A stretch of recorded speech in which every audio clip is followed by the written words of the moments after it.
Mən bugün ümumi tarixdən sizin üçün qədim dövrü izah edəcəyəm. Qədim dövr ən qədim zamanlardan başlayıb bizim eranın 3-cü yüzilliyində Şərqdə, 5-ci yüzillikdə isə Avropada başa çatmışdır. 2 milyon ildən çox insanlar bəşər tarixində ən uzun sürən dövr olan ibtidai icma quruluşunda yaşamışlar. Mənimsəmə təsərrüfatına, istehsal təsərrüfatına keçilməsi, metalın kəşfi, ictimai əmək bölgüsü məhsuldarlığın artmasına və cəmiyyətdə təbəqələşmənin dərinləşməsinə səbəb olmuş.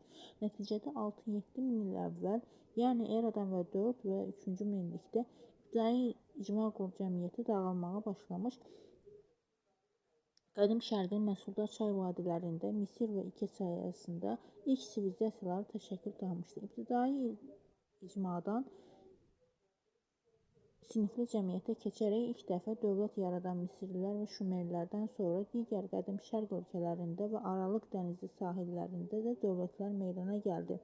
Eradan əvvəl 1-ci minillikdə Balkan yarımadasında Yunan şəhər dövlətləri, Apenin yarımadasında Tiber çayı sahillərində Roma padşahlığı yarandı. Müasir siyasi və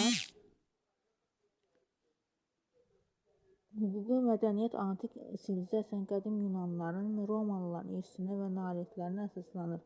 Antik mədəniyyət Avropa ölkələrinin mədəni inkişafı üçün əsas olmuşdur. Erkən quldar dövlətlərin yaranması, yazının kəşfi bəşəriyyətin sonrakı inkişafına güclü təkan oldu. Quldarlıq ibtidai icma cəmiyyəti ilə müqayisədə yeni, irəliyə atılan bir addım idi. Qədim dövr bizim eramızın 3-5-ci yüzilliklərində başa çatdı, onu feodalizm quruluşu əvəz etdi.